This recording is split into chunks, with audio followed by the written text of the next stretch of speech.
my hair, so I would look more like James.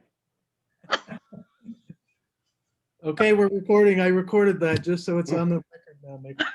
Okay, I'm admitting all. All right.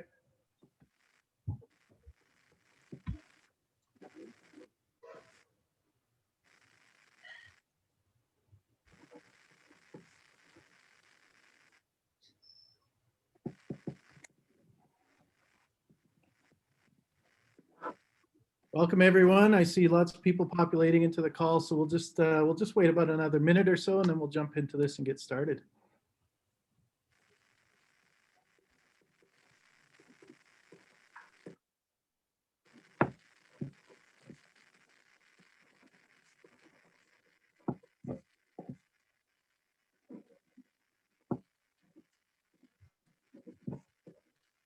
I still wish they had the ability to play background music at the start of these. Maybe that's coming in the Zoom settings, but then you can have that nice music playing while people are arriving. It's very welcoming. That's a great idea.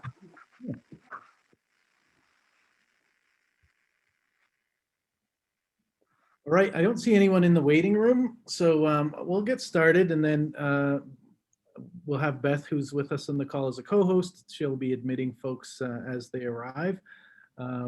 We are recording this so that people that couldn't attend, they can view it online later on our website or on the YouTube channel. So thanks for joining us, everybody. It's been a while since we've connected. Tough year last year, and it almost feels like Groundhog Day yesterday was more like Groundhog Year, but hopefully we're moving forward into some new opportunities here in the spring as we crack back outside and get into the outdoor environment. So thanks for attending these sessions. We creatively called these the GAAB sessions, gathering at Athletics Alberta. And so what we're doing is we want to just be able to connect with you guys and share some updates, obviously, and then create some new opportunities with our new team that we've got in place. So we'll go through that on the call today. So here's our agenda. Just a welcome again, and then some updates. We'll go through some updates both on the AHS perspective, indoor season, and then the pending outdoor season. But before I jump into that, just quick housekeeping reminder: make sure that your mics are on mute and your cameras, you can keep them off for now, because we're controlling the screen with our presentation. So at the end, you'll be able to have a chance for some Q&A, and you'll get to see our faces again. So let's go into the updates.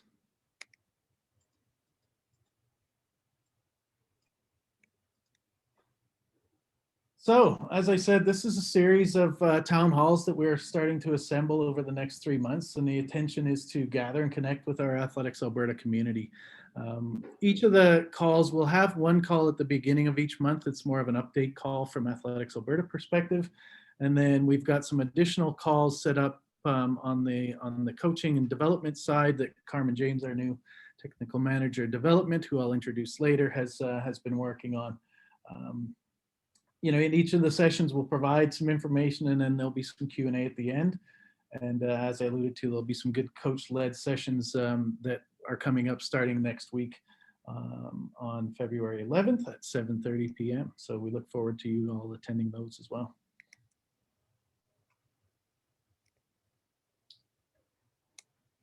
So some AA updates for you guys. As you may have seen on the website, Robbie Cumming is no longer with us as VP Programs. We can't speak to any of the details of that situation, other than the fact that he's no longer going to serve on the board. So as I said, that situation is confidential at this point, and we can't share any of the news, but we wanted to just let you all know that he is no longer with us in the position of VP Programs. What we will be doing is at the AGM in May, we will have a slate of nominees that will hopefully submit their names, and then we'll elect a new VP Programs at that time. AHS, so I'm sure you all are following closely with the AHS guidelines, but as of next week on Monday, one-on-one training can begin again. We can also continue with our outdoor group training that a lot of you have been doing to this point. One thing to note on the one-on-one training is that when we talk about safe sport and the rule of two, that one-on-one training is going to take place in a facility. And so we just got to make sure that that the people in the facility are aware that you're there. That rule of two can correspond to people that are in the facility that are working there, whether it's a monitor of the space or whatever it may be. So we've had some good questions about that, and Nick can allude to that a little bit later on as well when we introduce him. The AHS guidelines we posted to our website, and like I said, you guys probably are quite familiar with where to find those now with going through this madness over the last year. But what they've done is they've set some milestones based on number of people in hospital beds and hospitalizations with COVID. So as those numbers come down, there will be some more easing of the restrictions. And as that happens, we're told that there's supposedly a 3-week lead time when they're going to announce some of the changes. So we will, as soon as we get the information, we'll communicate out as the restrictions ease what we can and cannot do. And we'll use these GAAB sessions as that point of information for you guys. So again, just a reminder that if you can't attend, these will be online and accessible to view. So if you don't get the information from us directly, it's always going to be available on the website should you need to refer back to it. Expo Center pilot. So this one's more for our folks in the Edmonton area.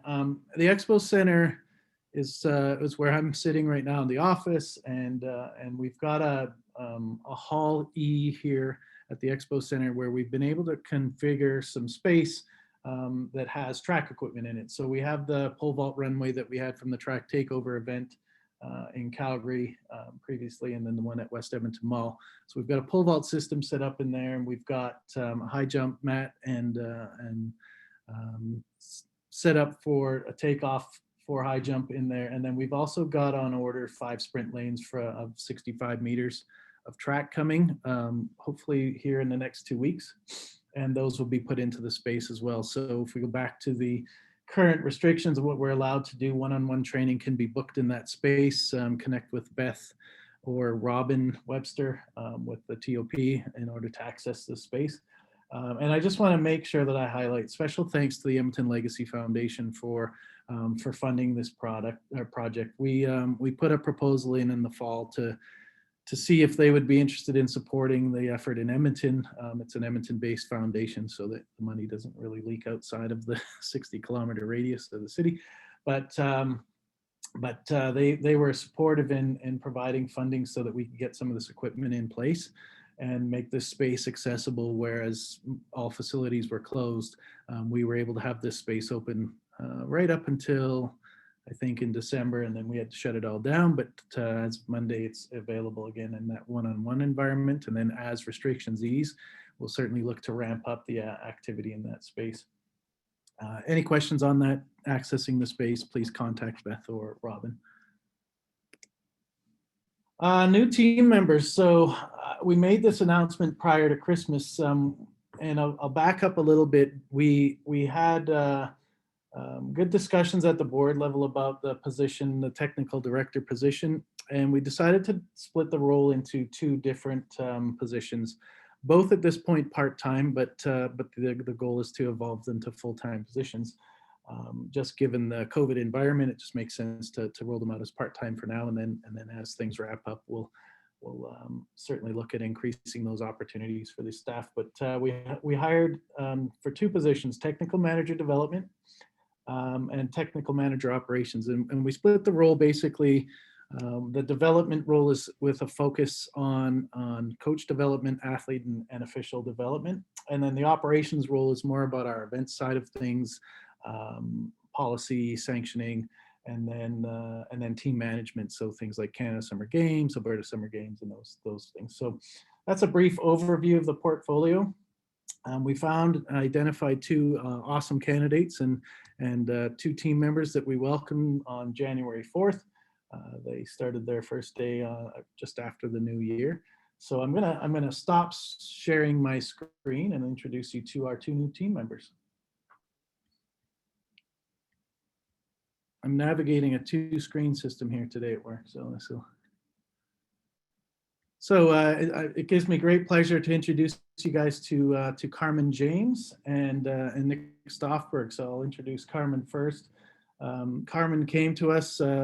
Many of you may have heard of her at some point in your lives, but most of her coaching career was spent in the very tough place to coach in Hawaii at the University of Hawaii. So we look outside today and we can certainly be jealous of that environment, but we were lucky to land Carmen in this role, and I can just tell you, and early returns have been excellent. She's a great addition to the team. So I just want to welcome Carmen. She's going to have a chance to just tell you a little bit about herself and her early work on the portfolio. Carmen, over to you.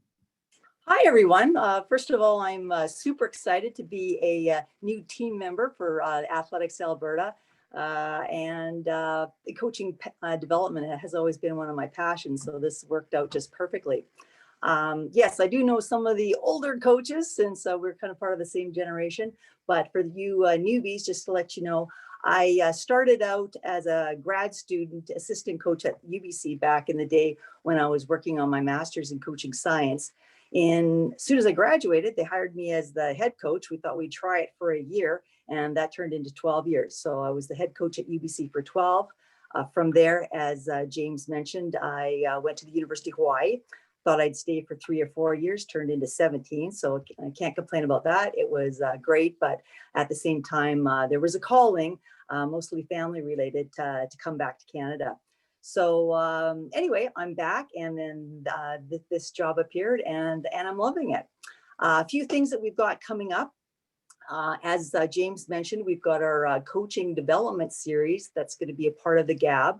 First one is next Thursday, and they'll be on the 3 consecutive Thursdays for this month. The overall theme is going to be called Preparation for the New Norm, and we've got some outstanding guest speakers that are going to talk about the subject. First fellow is Derek Hansen, who's an international sports performance consultant. He'll provide an intro of various factors that we need to consider for not only producing optimal performances of our athletes, but helping to prevent injuries in the transition from what they have been doing for the past 10 months and getting ready for competitions, hopefully starting in May. After that, then Les is going to speak about the speed and power event. Well, I should say the sprints and jumping events and certain things that need to be done in training to get athletes ready for that. Then Larry Stanky will talk about the throwing events and share a few mishaps that have happened along the way, so that we don't make the same mistakes. And oh yeah, then we have Mike Van Tegum. He'll cover the distance events, and then we'll have a roundtable discussion in our 5th session. So I'm really excited, not only because of the topic, but of the great speakers that we have that are coming in to help out. Also on the schedule, that we did have a sport coach course offered in the fall that got started. And I think from what I've heard, we had like 20 to 24 coaches that were a part of that. So our next step is to get those people completed and certified. So we're working on steps to make that happen. And also in March, we're looking to host a club coach course as well as a run, jump, throw, wheel. Those 2 programs will be offered online. So once the details get finalized, I'll send a message out. I did send one message out already to a group of coaches. It was kind of a combination of the 2019 coaches membership list and the ones that are registered for 2021. I'm hoping more and more people will register for this year, and then I'll continue the ongoing communications with coaches to let them know the various updates. But yeah, we've got our webinar series. We've got to finish off the sport coach course, and then we're going to start up the club coach and run, jump, throw. So that's it from my end. Thanks, I'll be Carmen. happy to answer any questions at the end if you have any. Yeah, and let's hold off on questions for Carmen. If you've got any, just make note of them, and then we can have her address those questions at the end. I'm sure a bunch of you are excited to interact with Carmen and get back to some level of activity. So she's here for you guys to connect with. She's looking forward to connecting with you guys and working together to support you in your development. Thanks, Carmen. Okay, over to Nick. So Nick Stoffberg comes to us via the University of Alberta. He's got quite a history, I think, in the sport and was a coach on our Canada Games team last cycle. So with that, I'll introduce Nick and let him tell you more about himself and what he's been working on. Nick, over to you. Thanks, James. Really excited to be here as well. Great introduction, Carmen. I'm hoping to follow that well. Essentially, the last little while, sorry, let's go back to my history. I'm originally from BC, like Carmen. I spent a lot of time in the high school system and the club system, eventually moved to university. So I spent some time at UBC as well. I've been in Alberta since 2012 and mainly at the University of Alberta for that time. And so I've had a lot of experience in sport at various levels. So I'm excited to kind of venture into the policy world and learn a little bit more about sport administration. And touching on policy, that's really what I'm working on right now a lot with Beth, is kind of helping to clean up the website and make sure we're up to date and interpret that for you guys. So if you have any questions, I'm certainly happy to answer. And if I can't do it right away, I'll definitely do my best to get that to you. The other piece that I'm working on now is the competition calendar. If you go to the Athletics Alberta website, you'll see we've put some tentative dates up. Starting late April, starting mid-May. Late April, there's a 10K, but May and June and the provincial championships in July are listed on there. So go ahead and take a look at that. Those may shift a little bit. A couple of updates: the Alberta Summer Games at this point have been canceled. In terms of Legion Championships, we don't have an answer yet, but we will have an answer probably by April, hopefully on that front. And I believe ASAA is also canceled, if you can confirm that with me. But yeah, that's what I'm working on right now, but you'll also see me involved with teams and everything else moving forward. So I'm based out of Edmonton. Thank you. Thanks, Nick. And you guys will see that there's quite a bit of work going into the competition calendar this year, both provincially and nationally. And Linda Blade, our president, can attest to the work that's going on with AC, just in regards to supporting athletes and coaches in their aspirations this year in preparation for at the top end of the Olympics, and then even at the lower age groups, just with regional events and whatnot. So we'll have more news to update you guys on the national calendar, probably within the next 2 to 3 weeks, and if not sooner. But there's quite a bit of different ideas being considered, just understanding different restrictions in different provinces. So with nationals being held in Montreal, they're probably one of the most restricted provinces right now. So there's some consideration of what can be a solution if that continues, that environment continues out there. So we'll share more of that information with you as it becomes available for sure, and keep you guys fully up to date on that.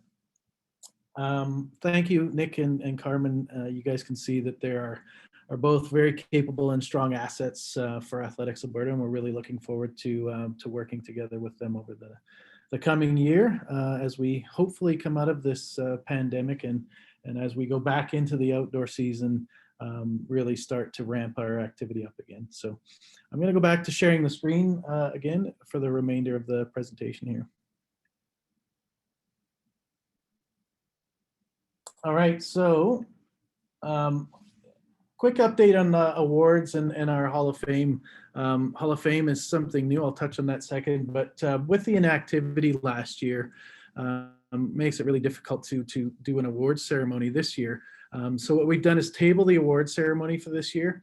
And what we're going to do is introduce the first ever Athletics Alberta Hall of Fame event. So we're targeting that event to land in September.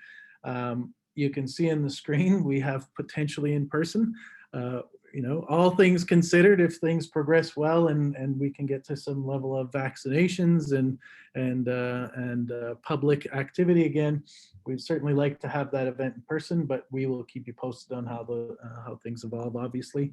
But very excited to look at this structure this year and starting a new event for us called the Athletics Alberta Hall of Fame. Thanks to Christine and her committee and Beth in the office for leading the charge on this. They've been putting a lot of work into what this is going to look like and how it's going to go. So very exciting new opportunity for us there for sure. As we move forward, I just want to put this reminder out to you guys is that we do still have our COVID guidelines. They are still very relevant. So we don't really need to update them. I think it would be good just for everyone to go back and reread them and refresh your memory on just some of the protocols and policies in place there as we prepare to go back to activity here. So make sure that everyone's registered. Insurance is of the most importance right now. So if you're an athlete wanting to go back and train in a one-on-one environment or a coach, you must be a member, you must be insured. Anyone that's not currently up to date in a membership, you should not be going back to training unless you're current. So we'll make sure that those things are monitored and make sure that you guys are self-monitoring in that sense. It's important to have that insurance in place. And then as things ramp up, again, we'll go back down the path of keeping a daily log of activity. And it's, it goes back again to that contact tracing. I will say this, and we had an inquiry to do a news story that may still come out with Global, but our sport has been exceptional. And I want to commend everybody on this call who was active and involved in trying to continue to deliver programming to their clubs and their members, is that we as a sport did an amazing job. We had 2 known cases in the whole up till current date last year, up till current date. 2 cases in our whole sport, and those 2 cases both came from outside of the sport, and they were introduced into our club environment. And then in that scenario, none of those cases were a master spreader event. So our clubs did an exceptional job when they did have a case of identifying it and curtailing it and not allowing it to spread. And at the same time, everyone did an amazing job of using the guidelines to deliver our programs and our sport in a safe environment. So I just encourage you guys to keep that work up. We are working with the government on exceptions. They're pretty slow in making some of those decisions because ultimately we all get dumped into the same bucket.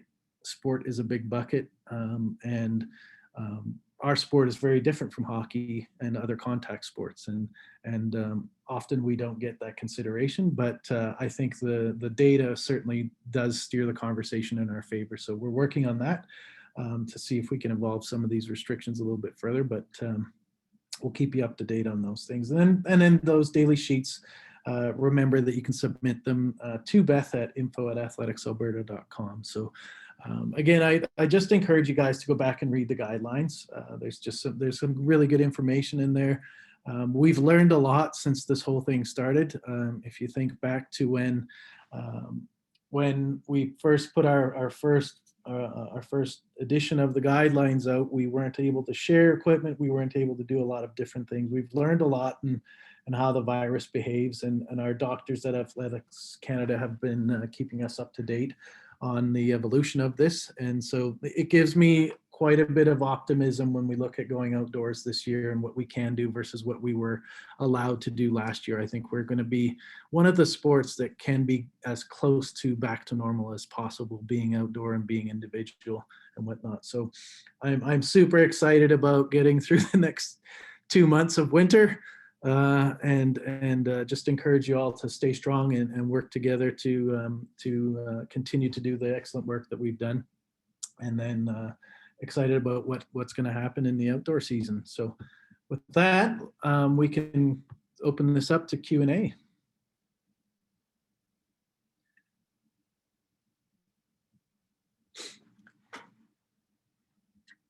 Let's just check the chat, Beth, and if there's any questions that come up in the chat, we can address them there. But if you want, feel free to just turn your mic off and put your hand up. Maybe if you know how to do that in the reactions section, you can put your hand up and ask a question.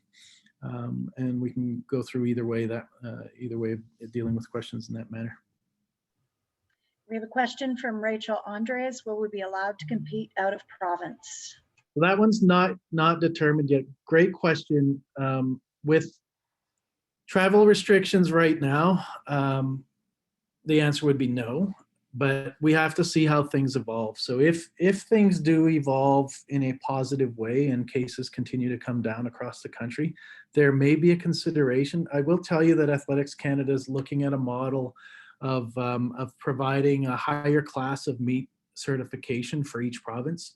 And so what that means is that athletes looking to pursue standard can do so without leaving their province. So that's something that's being worked on. It's not finalized yet by any means. It's being discussed at the national level with AC.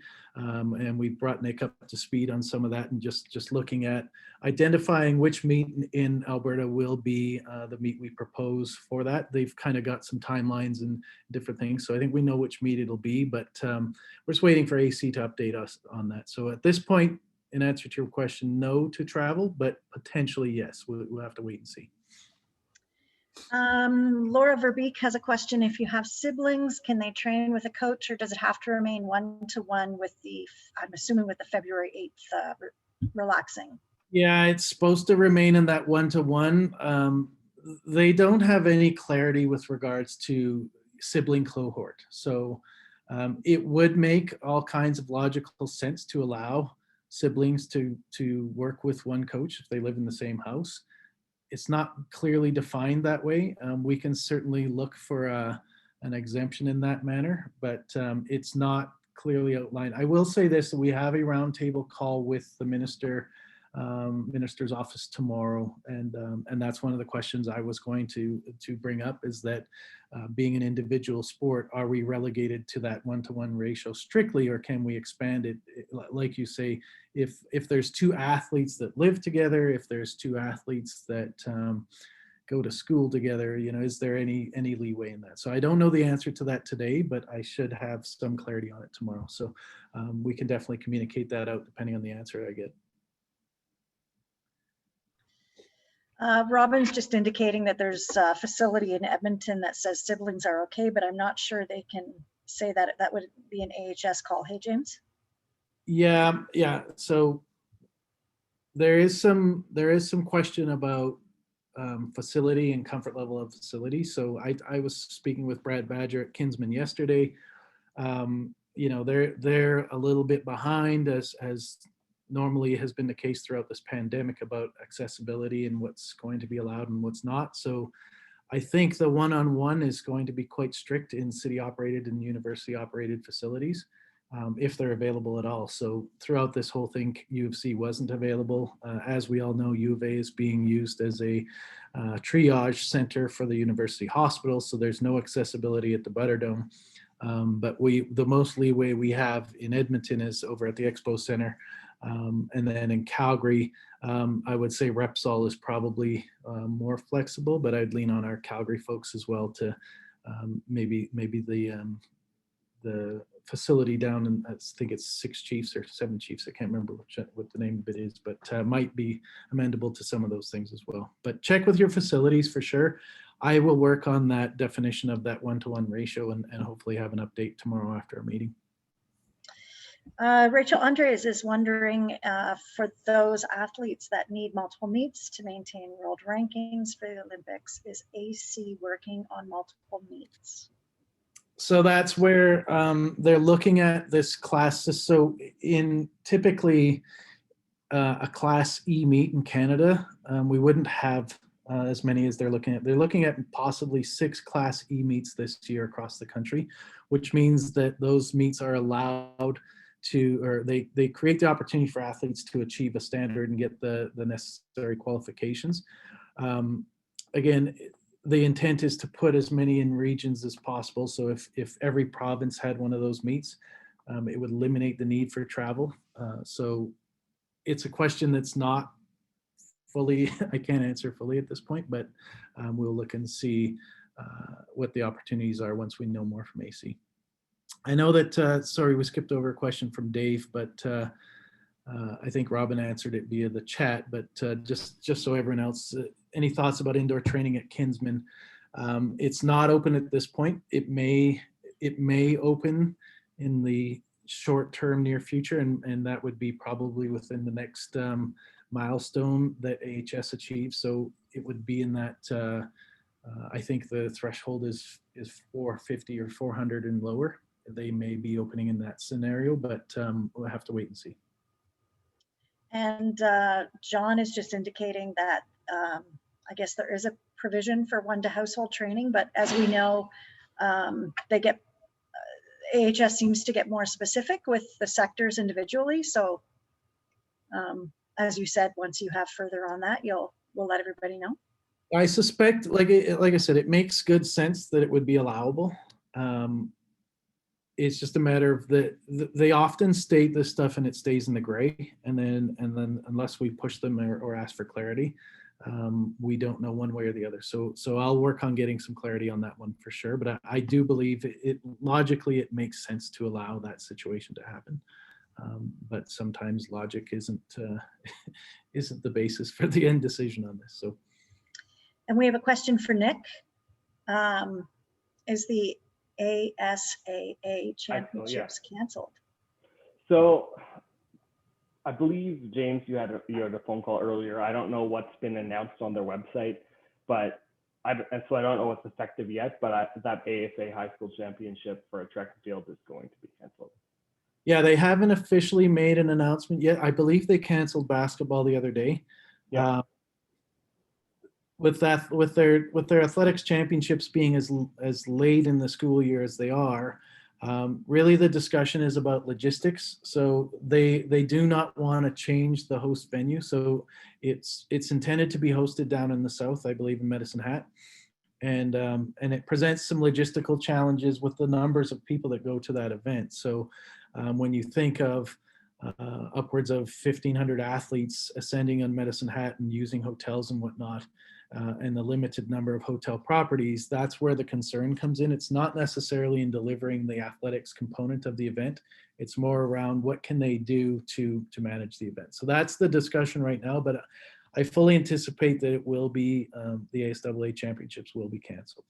And I'll wait for John Payton and I have been talking. John's the executive director over at ASAA, but you know, they're working hard to see what they can do, but I think all signs are pointing towards it being canceled.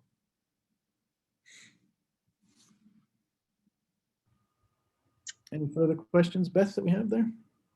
Just Tim Schultz commenting that as of right now, the ASAA championships have not been canceled, but as you just said, it's likely they will be. Yeah, I think they're planning to make a decision in mid-February. No other questions unless somebody wants to put something in the chat.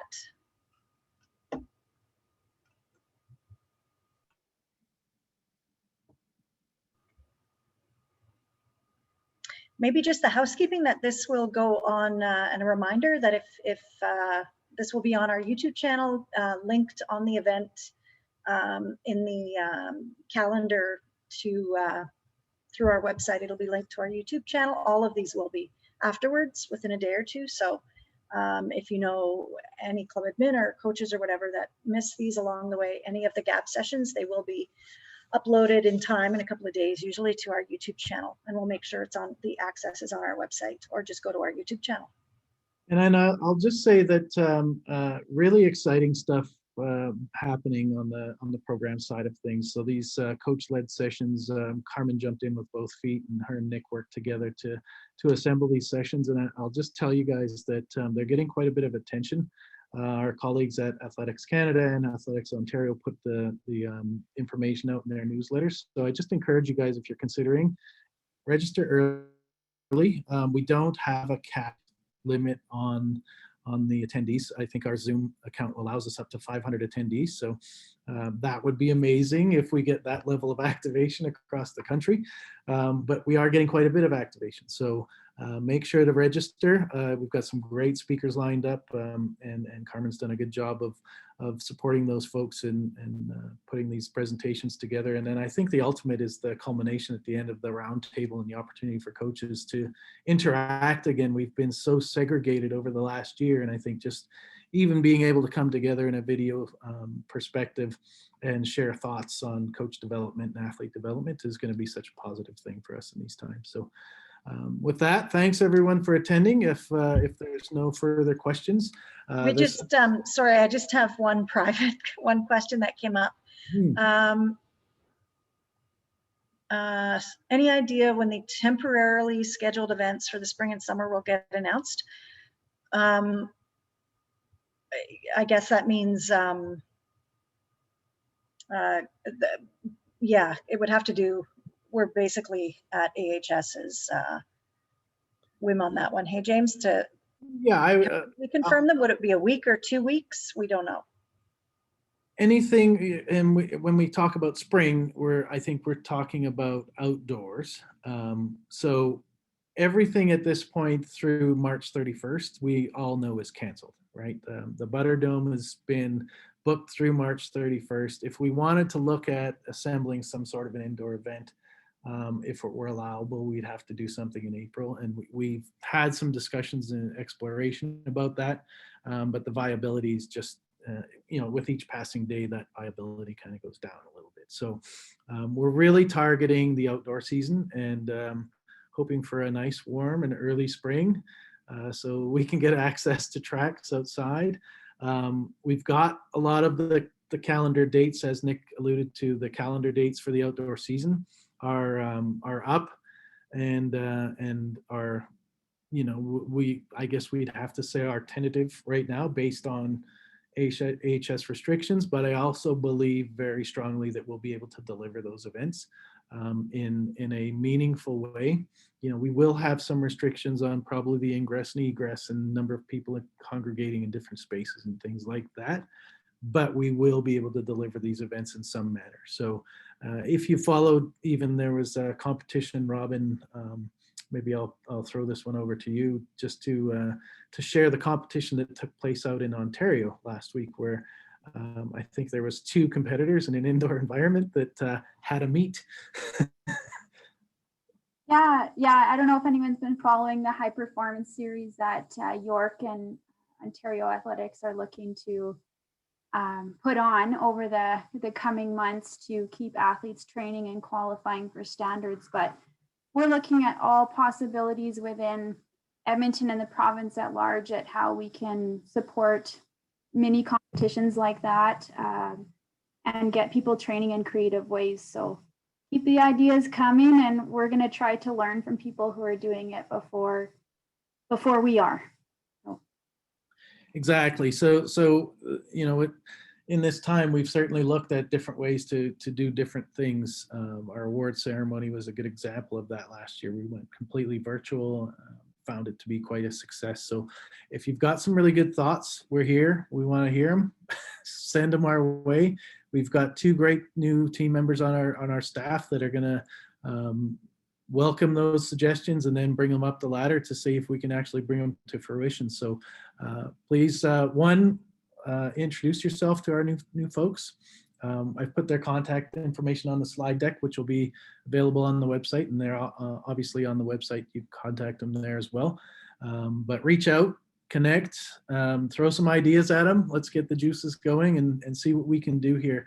Again, I just encourage you guys to maintain what we've been doing such a great job of, and we've only got another month and a bit to get through this until the end of March, and then hopefully in April we're outside and we're starting to ramp up our activity again. So thanks again to everyone for attending.